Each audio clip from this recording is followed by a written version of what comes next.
दोस्तों, Indian railway finance corporation limited यानी IRFC की बात करें तो स्टॉक के अंदर आज आधा परसेंट के आसपास की गिरावट हुई है। लेकिन इस गिरावट के बीच में बहुत बड़ी गुड न्यूज निकल के आ रही है। मार्केट एक्सपर्ट ने कहा है कि आने वाला बजट काफी जबरदस्त रह सकता है रेलवे शेयरों के लिए। यानी रेलवे के शेयरों में एक शानदार तेजी की संभावना बन सकती है, क्योंकि सरकार इस बार बजट में कुछ बड़े ऐलान कर सकती है। आईआरएफसी रेलवे की इंफ्रा कंपनियों को फंड प्रोवाइड कर दिए। इस बार रिजल्ट काफी अच्छा रहा है कंपनी का। लेकिन देख सकते हो कि बाजार में इस समय दबाव की स्थिति है, तो इसकी वजह से स्टॉक नीचे आ गया है। अभी इसमें आप देखें तो आने वाले समय कौन से शेयर बेहतर करेंगे और आईआरएफसी की क्या संभावना बनी है, उन सारी बातों को जानेंगे इस वीडियो के माध्यम से। लेकिन फ्रेंड्स, उससे पहले अगर आप पहली बार हमारे चैनल पे आए तो चैनल को सब्सक्राइब कर दीजिए, एक बेल आइकॉन दबा दीजिए ताकि जब भी नया वीडियो बने पहला नोटिफिकेशन आपको मिले। वीडियो पसंद आए तो लाइक से जरूर कीजिए। चलो फ्रेंड्स, वीडियो स्टार्ट करते हैं। मैं हूँ आपका दोस्त एस बी दवे और हमारे अपने चैनल ऑनलाइन कमाई में आपका बहुत बहुत स्वागत है। तो सबसे पहले Indian railway finance corporation limited के कारोबार की बात करें तो 115 पर क्लोजिंग देखने को मिली, जहाँ पे 0.42% की गिरावट थी।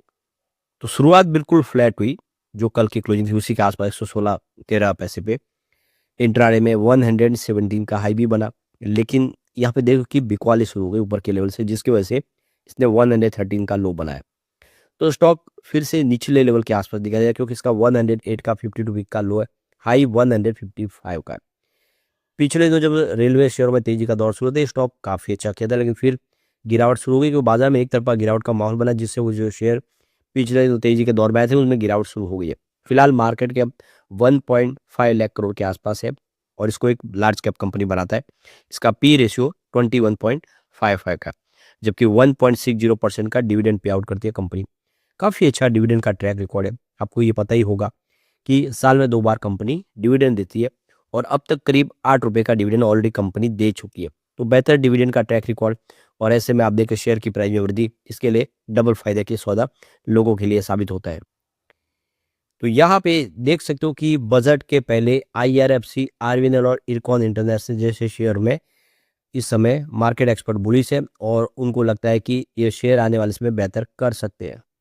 तो 1 फरवरी को हमारा यूनियन बजट आने वाला है। निर्मला सीतारमन हमारी जो फाइनेंस मिनिस्टर वो हमारे सामने बजट लेकर आएगी। अब रेलवे का बजट भी मुख्य बजट के साथ ही आता है। पहले रेलवे का बजट अलग हुआ करता था।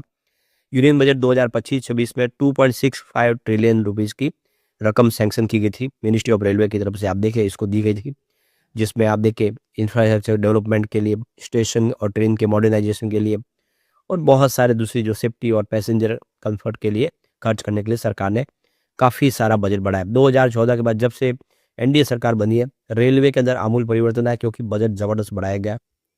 जो मार्केट एक्सपर्ट है उनका कहना है कि गवर्नमेंट इस समय रेलवे को लेकर जो योजनाएं बना चुकी है वो आगे भी जारी रहेगी, यानी बजट में उसका और असर देखने को मिला इस बार। और यहाँ पे एक्सपेंशन देखने को मिल जाएगा, जैसे कि रेलवे के मॉडर्नाइजेशन के ऊपर सरकार और कुछ और फैसिलिटीज करेगी, खर्च करेगी।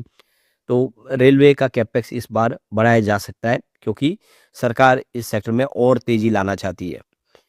तो रेलवे के शेयरों को लेते हुए देखिए कि प्रणय अग्रवाल जो डायरेक्टर और सीईओ है स्टॉक कार्ड के, उनका कहना है कि जो रिसेंटली अब करेक्शन आया रेलवे के शेयरों में, उसके बाद में इन्वेस्टर्स का जो फोकस है वो आने वाले बजट पर है। अपकमिंग जो बजट रहेगा 2026 का, उसमें सरकार क्या ऐलान करते हैं, उसके बाद में एक नई रणनीति तय हो सकती है। तो जो मार्केट एक्सपर्ट है उनका मानना है कि फाइनेंशियल 2026-27 का जो बजट है वो इस बार 2.75 ट्रिलियन रुपीस के आसपास रह सकता है, जो पिछले एक साल पहले 2.52 ट्रिलियन रुपीस के आसपास रखा गया था। यानी 10% की वृद्धि हो सकती है, ये प्रणय अग्रवाल का कहना है। यानी बजट 10% बढ़ेगा तो सीधा इसका फायदा रेलवे के शेयरों को देखने को मिलेगा। इस समय गवर्नमेंट की जो प्रायोरिटीज है वो देखिए अगर आप, तो मॉडर्न ट्रेन, यानी ट्रेन को जितना हो लेटेस्ट टेक्नोलॉजी से लैस करना, जो भी कमियां उसको दूर करना, रेलवे की सेफ्टी के ऊपर खास फोकस करना, इसमें कवच टेक्नोलॉजी से लैस किया जा रहा है, सिग्नलिंग मजबूत किए जा रहे हैं और इसके अलावा देखिए टेक्नोलॉजी अपग्रेड किया जा रहा है। तो बिल्कुल रेलवे के अंदर जो कमियां उसको दूर किया जा रहा है, स्पेशली सेफ्टी फोकस किया जा रहा है। तो इस समय देखें तो करंट जो फाइनेंशियल का जो कैपेक्स था उसका 80% ऑलरेडी यूटिलाइज हो चुका है दिसंबर 2025 तक। तो जो भी पैसा अलॉट किया जा रहा है वो इस्तेमाल हो रहा है। आने वाले समय भी जिस तरह से रेलवे को लेकर कुछ और बड़े ऐलान हो सकते। तो प्रणय अग्रवाल का कहना है कि 10 से 12% का अगर इस बार बड़े बजट में जो कैपेक्स बढ़ाया जाता है यानी 2.8 ट्रिलियन रुपीज़ के आसपास रखा जाता है बजट, तो उससे आने वाले समय जो ऑर्डर है वो कंप्लीट होते हुए दिखाई देंगे। जो इस समय आप देखिए ईपीसी प्रोजेक्ट हो, सेफ्टी सिस्टम के ऊपर हो, ट्रैक के वर्क्स का हो, इलेक्ट्रिफिकेशन हो, स्टेशन रीडेवलपमेंट हो, रोलिंग स्टॉक के लिए, ये सारे काम आसानी से हो सकते हैं। यानी इस बार बजट में बड़ा सपोर्ट मिल सकता है। सरकार इस बार बजट बढ़ाएगी ऐसा पूरा लग रहा है। तो जो एक्सपर्ट है उनका कहना है कि 1 फरवरी के यूनियन बजट के बाद रेलवे जो शेयर है उसमें स्टेबिलिटी देखने को मिल सकती है और यहाँ पे अर्निंग विजिबिलिटी वगैरह भी काफ़ी क्लियर दिखाई देगी। तो ये देख सकते हो कि रेलवे शेयरों के लिए एक संभावना पॉजिटिव बनेगी इस बजट के बाद। दूसरी तरफ अगर आप देखें तो यहाँ पे एसएमसी ग्लोबल सिक्योरिटीज़ के सीमा श्रीवास्तव का कहना है कि बजट 2026 के बाद यहाँ पे जो लॉन्ग टर्म सिनेरियो क्लियर दिखाई देगा इन्वेस्टर के लिए। यानी इंफ्रास्ट्रक्चर ग्रोथ की तरफ से इस समय रेलवे सेक्टर के लिए गवर्नमेंट की तरफ कैपेक्स बढ़ाया जाएगा। तो यहाँ पे एक नया रिफॉर्म लाया जा रहा है। आप देखें पूरा का पूरा इस सेक्टर में काफ़ी सारा बदलाव हो रहा है। तो आने वाले समय लॉन्ग टर्म के हिसाब से ये शेयर अच्छे लग रहे हैं सीमा श्रीवास्तव को। तो सीमा श्रीवास्तव का कहना है कि जो निवेशक है उनको लॉन्ग टर्म के लिए कंपनी के फंडामेंटल्स, उसकी ऑर्डर बुक, उसकी ग्रोथ और एग्जीक्यूशन कैपेबिलिटी को देखकर और उसके मार्जिन ट्रेंड्स है, बैलेंस शीट, उन सबको देखकर निवेश के बारे में सोचना चाहिए।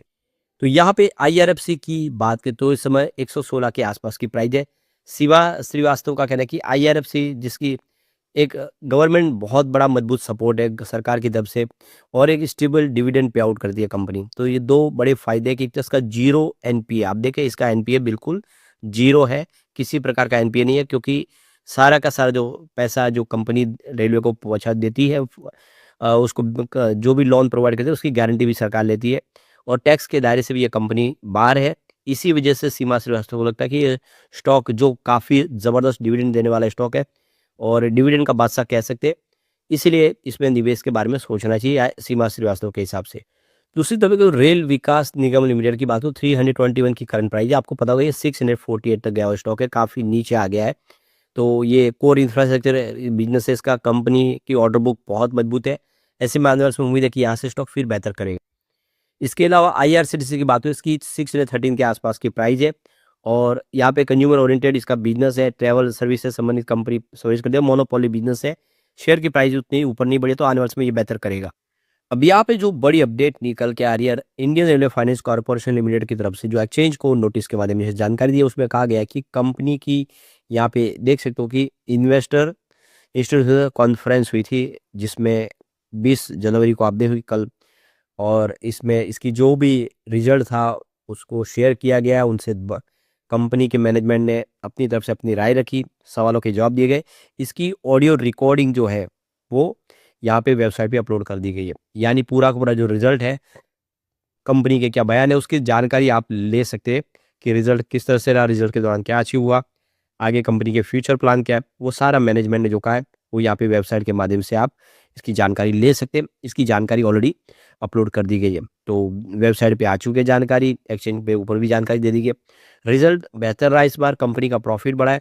ऐसे में उम्मीद है कि आने वाले समय आईआरएफसी बेहतर करेगा, रेलवे के शेयरों में फिर तेजी का दौर शुरू होगा तो ये आईआरएफसी कमाल कर सकता है। लेकिन फ्रेंड्स कोई भी इन्वेस्टमेंट करने से पहले अपने फाइनेंशियल एडवाइजर से एडवाइस ले ले या अपना खुद का रिसर्च करें क्योंकि मैंने वीडियो आपके एजुकेशनल पर्पज के लिए ही बनाया। वीडियो पसंद आए तो लाइक से जरूर कीजिए और चैनल को सब्सक्राइब कर दीजिए। Thank you friends.